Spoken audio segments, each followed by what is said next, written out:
सत श्री अकाल, नमस्कार हमारे सभी किसान भाइयों को। किसान भाइयों, गन्ने का उत्पादन कम ना हो, गन्ने की लंबाई कम ना हो, इसलिए टॉप बोरर, जिसे चोटी बेधक कीट के नाम से भी जाना जाता है, इसे गन्ने की फसल में नहीं लगने देना है। बहुत ही सरल तरीके से इस कीट पर कंट्रोल पाया जा सकता है। आगे तरीका हम वीडियो में बताएंगे। गन्ने की फसल नंबर 1 हम सब कैसे ले पाएंगे, आप लोग वीडियो को अंत तक जरूर देखें।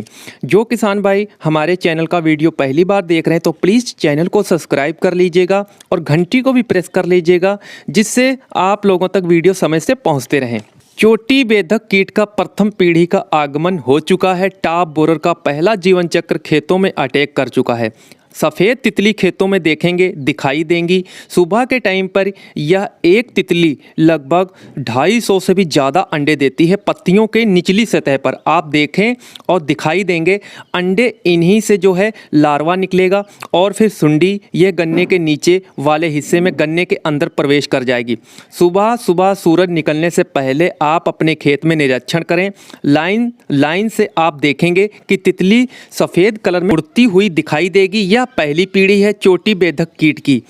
ऐसे ही इस कीट की 6 पीढ़ियां होती हैं किसान भाइयों। तो हम लोगों को ध्यान रखना है कि इस कीट को पहली पीढ़ी पर ही यानी प्राइमरी स्टेज पर ही कंट्रोल करना होगा। अगर तीसरी पीढ़ी इस कीट की गन्ने के खेतों में एंटर हो जाती है तो समझ ले 60% तक की फसल को बर्बाद कर देती है, उत्पादन कम मिलता है।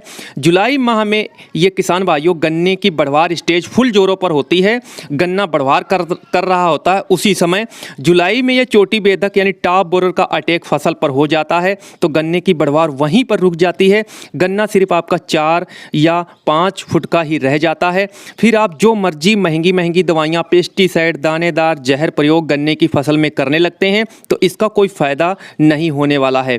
पहला नंबर ध्यान रखना है, यूरिया अंधाधुंध गन्ने की फसल में बिल्कुल नहीं प्रयोग करना है। अगर आप ऐसा करते हैं तो समझ लें कि टॉप बोरर को दावत दे रहे हैं। अब आते हैं मेन टॉपिक पर। इस समय हम लोग इस कीट को पक्के तौर पर नियंत्रण किसान भाइयों कैसे कर सकते हैं। पहला है आंतरिक नियंत्रण, सबसे सफल है। अंडों के समूह जिन पत्तियों पर लगे हुए हैं उन पत्तियों को तोड़कर बोरे में भरकर खेत से बाहर जला दें। पत्तियों के नीचे वाले हिस्से में किसान भाइयों आप देखेंगे अंडे जो लगे होते हैं, वह रासायनिक क्रिया अगर हम सब अपनाते हैं, जैसे कोई स्प्रे अपनाते हैं तो इंसेक्टिसाइड स्प्रे करते हैं फसल पर, तो इतना कारगर रिजल्ट नहीं मिल पाता है। वह ऐसे नहीं मिल पाता है क्योंकि आप देखेंगे कि अंडे रुई टाइप गुच्छे के अंदर या कह लें सेल के अंदर होते हैं। तो हम कोई भी रासायनिक दवाइयाँ का स्प्रे करते हैं, केमिकल करते हैं तो कोई असर नहीं करता है। जब तक कैट पिलर बाहर नहीं निकलेगा तब तक कोई भी केमिकल के अटैच में ये नहीं आएगा और नहीं मरेगा। तो किसान भाइयों हम लोग स्प्रे तो कर देते हैं पत्तियों के ऊपर और ये पत्तियों के निचली सतह पर लगे होते हैं, जिससे ये इसके संपर्क में नहीं आ पाते हैं केमिकल में और अंडे न्यूट्रलाइज नहीं हो पाते हैं, नहीं मर पाते हैं। अब किसान भाइयों अर्ली शूट बोरर अंकुर बेधक कीट गन्ने में हम सब सिंचाई कर देते हैं, नमी खेत में रखते हैं तो ये खत्म हो जाता है, आगे नहीं बढ़ता है। अर्ली शूट बोरर जिसे अंकुर बेधक कहते हैं। अब किसान भाइयों हम लोगों को क्या करना है चोटी बेधक कीट के लिए, और जिसे हम टॉप बोरर कहते हैं। इसीलिए किसान भाइयों गन्ना बुआई के समय जब हम बड्स की बुआई करते हैं, गन्ने की आंखों की बुआई करते हैं, तो उस समय अच्छा पेस्टिसाइड एक स्प्रे करना चाहिए उन टुकड़ों के ऊपर। जैसे किसान भाइयों फिप्रोनिल प्लस इमेडा क्लोरोपिड आती है, लेसेंटा के नाम से आती है बायर की, और इफ्को की सीरासागी के नाम से आती है। इसका जरूर स्प्रे करना चाहिए 150 ग्राम प्रति एकड़।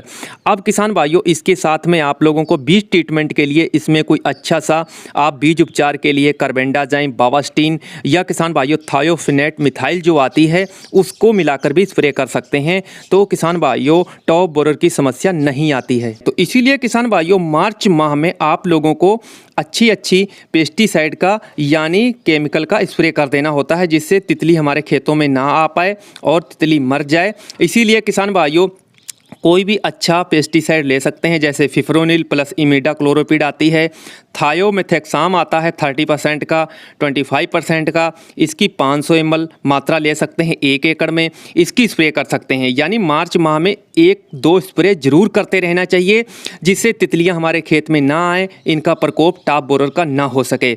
लेकिन इस समय अगर आपका तितली आ चुकी है और अंडे दिखाई दे रहे हैं पत्तियों के नीचे, तो इस समय सबसे अच्छा तरीका है पत्तियों को तोड़कर और जला देना चाहिए। अब आप स्प्रे भी कर सकते हैं किसान भाइयों, जैसे फिप्रोनिल प्लस इमिडाक्लोरोफिड की, और इसमें अगर थायोमेथेक्साम 500 ml ले लेते हैं 30% की, तो अच्छी डोज बन जाती है, जिससे किसान भाइयों रिजल्ट अच्छा मिलता है। क्लोरो प्लस साइफर भी आता है, इसको भी 500 ml किसान भाइयों ले सकते हैं अलग से, और इसका भी आप लोग एक स्प्रे कर सकते हैं अच्छा रिजल्ट लेने के लिए। अब किसान भाइयों, अगर आपको अच्छा रिजल्ट लेना है तो मार्च में 1 या 2 स्प्रे 15-15 दिनों के अंतराल पे कर देना चाहिए, जिससे टॉप बोरर का अटैक नहीं हो पाता है। अगले आने वाले वीडियो हमारे चैनल पर देखते रहिएगा, हम गन्ने की फसल पे उचित जानकारी समय से देते रहेंगे, और किसान हित में शेयर करिएगा, जरूर लाइक करिएगा। धन्यवाद, जय हिंद।